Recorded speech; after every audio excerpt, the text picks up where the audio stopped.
Venevisión. Nos acompaña Elías Jagua, ministro para las Comunas y Movimientos Sociales, candidato por el PSV a las elecciones parlamentarias, representando a los Valles del Tuy en el Circuito 6 y es vicepresidente del PSV para la región capital. Bienvenido. Gracias, Eduardo, nuevamente de estar aquí en Venevisión. ¿Qué significa esta campaña, esta candidatura, procurar la diputación a través de las parlamentarias que se van a realizar el 6 de diciembre? Mira, en primer lugar yo creo que hay que reconocer el esfuerzo democratizador del Partido Socialista Unido de Venezuela de convocar en las más amplias igualdad de condiciones a un proceso interno que permitiera a nuestra militancia escoger a los candidatos por circuito, ¿no?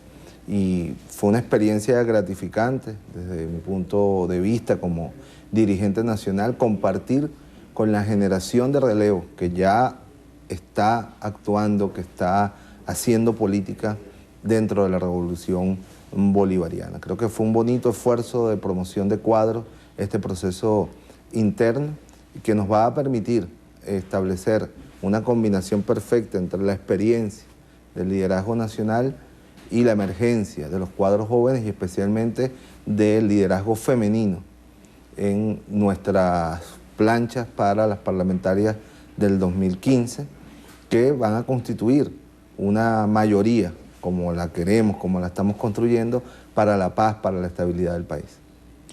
¿Qué resta ahora frente al polo patriótico y las alianzas que están por determinarse? Nosotros en este momento estamos, en un proceso de discusión conceptual, política de la alianza y también ya viendo los nombres que han postulado los aliados en los distintos estados del país para conformar, como lo hemos dicho, una alianza perfecta para la victoria, para la independencia, para la paz, para la estabilidad de Venezuela. En el caso concreto mío me ha tocado trabajar con el Partido Comunista de Venezuela. Ha sido una relación madura, consciente entre ambas organizaciones y creo que hay una buena propuesta que va a ser, ahora encuadrada dentro del resto de las alianzas de los partidos del Gran Polo Patriótico. ¿Qué se plantea ante la responsabilidad de un diputado que tiene fundamentalmente una responsabilidad con el país en un momento como este? ¿Qué características debe tener un diputado y cuál es su compromiso? ¿Qué capacidades se requieren, además de que sea hombre o mujer, de que sea joven, de que esté comprometido ideológicamente con un proyecto? ¿Cuál es el gran desafío?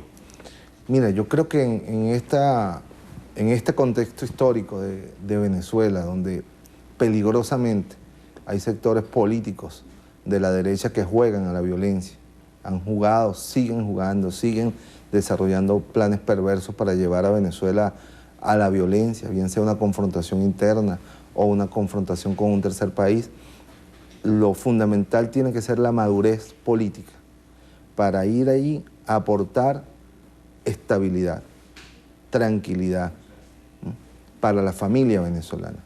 Porque los problemas que podemos estar atravesando, las dificultades que efectivamente estamos atravesando, no se podrán resolver en un clima de mayor inestabilidad, de violencia, de conflictividad. Por eso yo creo que en este momento la conciencia de quienes aspiramos a ser diputados a la Asamblea Nacional o a las mujeres que aspiran a ser diputadas a la Asamblea Nacional es precisamente ir a fortalecer la unidad nacional, la estabilidad y la paz de Venezuela.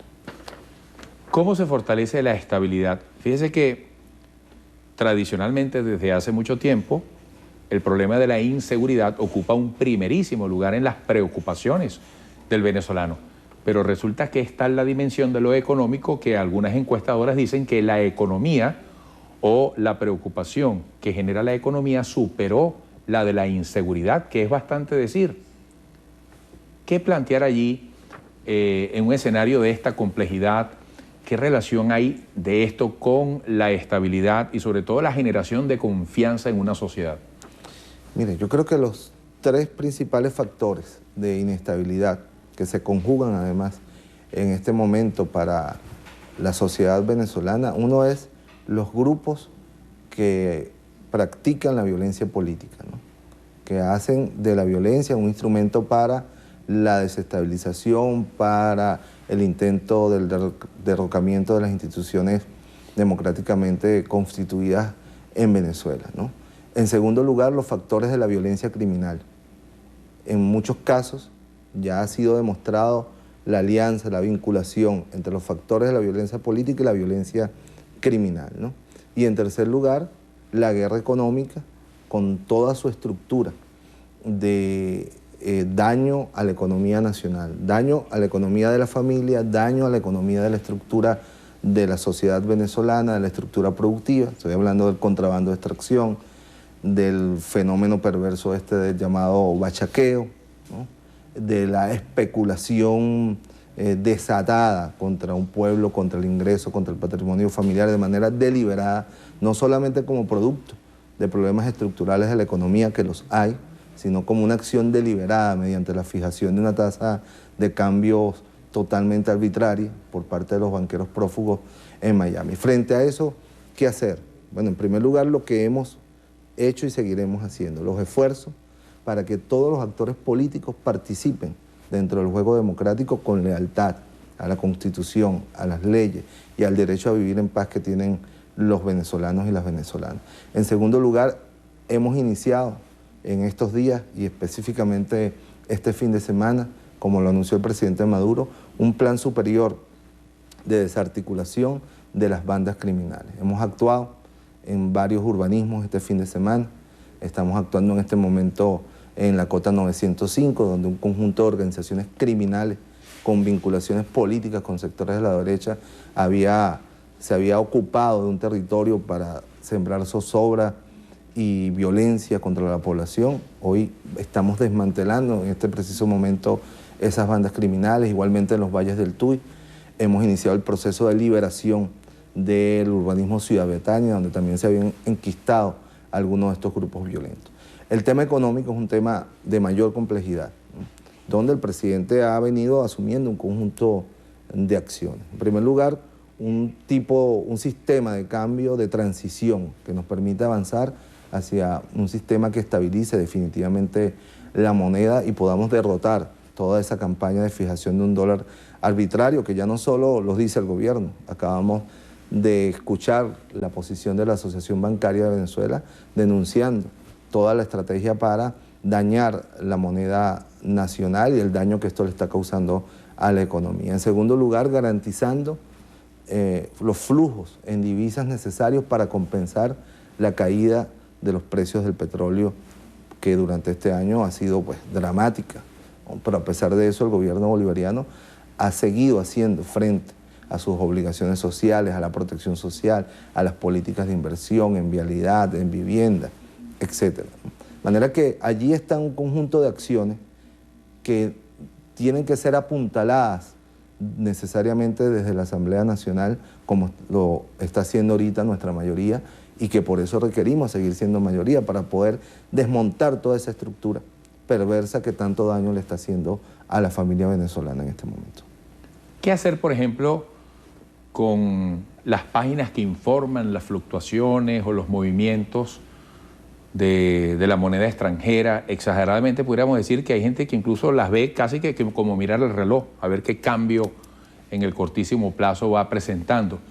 Ha habido muchas alusiones a ese aspecto, se habla, o según acusaciones, que tiene un interés especulativo, que influye artificial y negativamente en el mercado. ¿Cuál es su opinión al respecto, ya que acaba de tocar la economía desde ese punto de vista complejo y profundo? Mira, uno de los temas centrales que ha planteado el presidente Nicolás Maduro y nuestro gobierno en las conversaciones que se han iniciado con el gobierno de los Estados Unidos ha sido precisamente que el gobierno de Estados Unidos no puede seguir protegiendo a esa estructura de terrorismo financiero que se ha montado desde los Estados Unidos con las páginas a las que tú haces referencia, ¿no? Por lo tanto, un elemento central que nosotros vamos a desarrollar para desmontar esa estructura es la solicitud de la extradición de los banqueros prófugos, que son los que han creado esta plataforma tecnológica para generar una burbuja, una falsa burbuja financiera fiscal que tanto daño le está haciendo a Venezuela. Por otro lado, como te decía, tomando las medidas de corrección coyuntural y de corrección estructural que estabilicen nuestra economía y que impidan que ese tipo de terrorismo financiero haga nido o sea objeto de atención por parte de los ciudadanos comunes en nuestro país. Usted ha sido canciller. ¿Qué expectativas tiene ante esta problemática que plantea el conflicto entre Venezuela y Guyana? Hay ahí todo un escenario con profundidad histórica, legal. ¿Qué opina sobre los pasos que se van dando? Pero fundamentalmente, su expectativa. Mira, en primer lugar, Venezuela no ha renunciado ni renunciará nunca al legítimo reclamo de una zona que le fue despojada de manera arbitraria por el imperialismo británico y que a lo largo de la historia ha sido un reclamo de los pueblos, que a partir de la década de los 60 comenzó a ser un reclamo formal del gobierno que se concretó en el Acuerdo de Ginebra. Nosotros en la Revolución Bolivariana hemos tenido, en primer lugar, una firme defensa del territorio, ¿no? Contrario a toda esa matriz que se ha desarrollado acerca de que en el periodo del comandante Chávez pudo haber cierta flexibilidad, ¿no? Creo que el comandante Chávez desarrolló una política audaz de romper el aislamiento en el que se nos había colocado siempre de ser el país poderoso agresor del débil, y con ello toda la comunidad del Caribe se consideraba enemiga de Venezuela. El presidente Chávez, una política audaz de integración, de cooperación con el Caribe y con la propia República Cooperativa de Guyana, logró romper ese aislamiento de una Venezuela vista como agresor, de una Venezuela vista como un país hostil, de un país adversario de la comunidad del Caribe, ¿no? Pero en paralelo, y ahí están todos los documentos, lo que pasa es que nosotros nunca en temas territoriales hemos hecho diplomacia de micrófono, pero a todas las violaciones que desde Guyana se ha hecho a lo largo de estos 16 años han sido respondidas jurídicamente.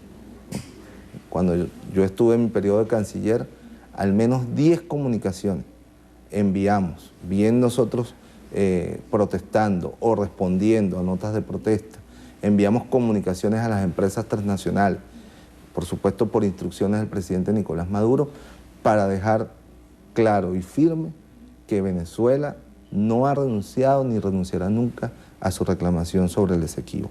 Por eso creo que la posición del presidente Nicolás Maduro frente a esta grave provocación por parte del actual presidente de la República Cooperativa de Guyana, debemos acompañarla todos los venezolanos y venezolanas, sin ambigüedades, sin estar buscando periquitos por aquí o por allá para relativizar el apoyo que tiene que tener el presidente Maduro en esta causa, que es una causa nacional. Ese mapa que desde niño hemos visto con unas rayas diagonales, identificado como zona en reclamación, en este llamado que usted le hace al país, cualquiera puede suponer que requerimos de una argumentación en educación, en revisión histórica, legal, sentirnos verdaderamente compenetrados con ese territorio. ¿Qué es la Guayana Esequiba? ¿Qué es Guyana? ¿Qué es esa zona de reclamación? Más allá de la representación cartográfica que se hace de unas rayas diagonales. ¿Qué hay allí?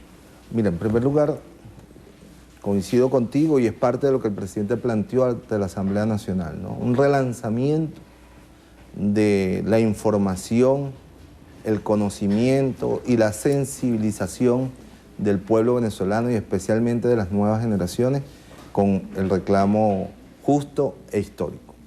En segundo lugar, como lo demostró y evidenció el presidente Nicolás Maduro ante la Asamblea Nacional, que todos los venezolanos y venezolanas tenemos que saber que ese territorio no nos lo regaló nadie, que ese territorio lo liberamos cuando nos hicimos independientes del Reino de España bajo el liderazgo de nuestro padre Simón Bolívar, ¿no? Un territorio legado por nuestros libertadores, ¿no? Y que luego fuimos objeto de un despojo por las debilidades de las oligarquías que traicionaron al libertador Simón Bolívar y su proyecto independentista y de soberanía que nos dejó y por el cual luchó y por el cual murió.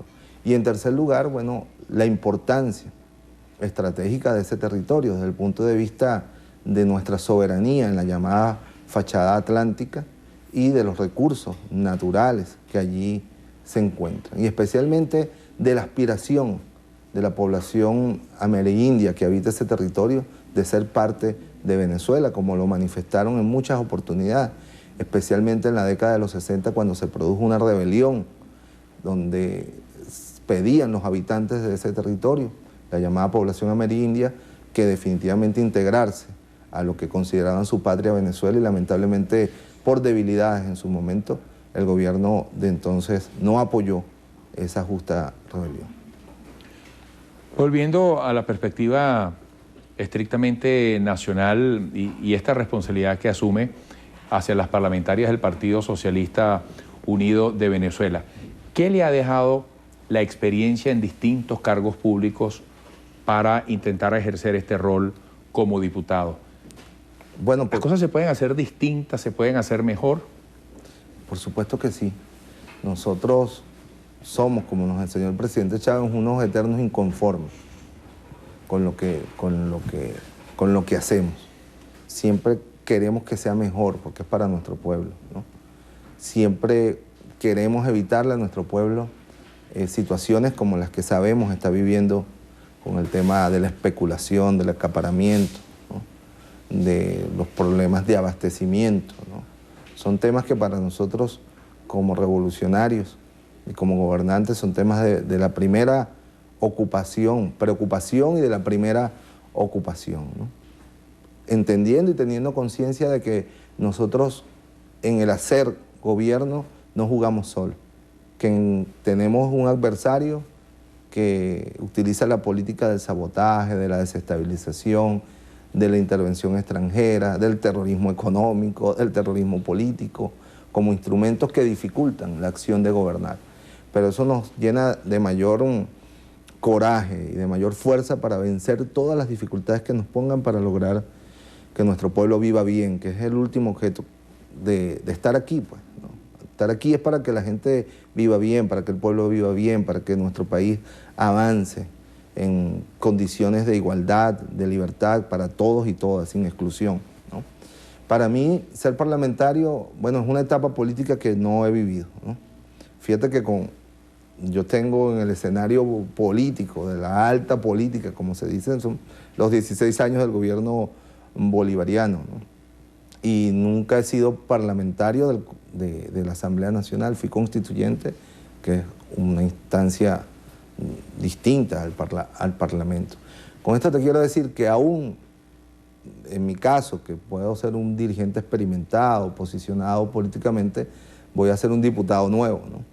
Cuando en contrario vemos a los diputados de la oposición o los candidatos que se han prefigurado como candidatos de la oposición, bueno, muchos de ellos tienen hasta 3, 4 periodos parlamentarios, ¿no?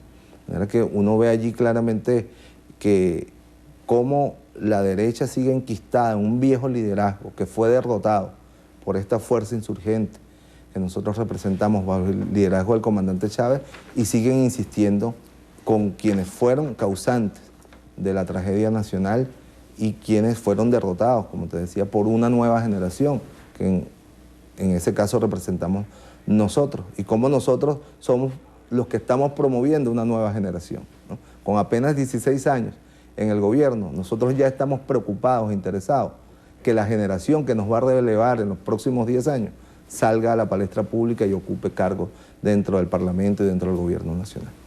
Bueno, gracias por esta visita. Ministro para las Comunas y Movimientos Sociales, candidato por el PSV, Circuito 6, Los Valles del Tuy, a las elecciones parlamentarias, vicepresidente del PSV para la región capital, Elías Jagua. Éxitos y hasta pronto. Volveremos a conversar seguramente. Gracias, Eduardo. Siempre atento a tu invitación. Será un placer. Bueno, quedamos con Endrina Yep.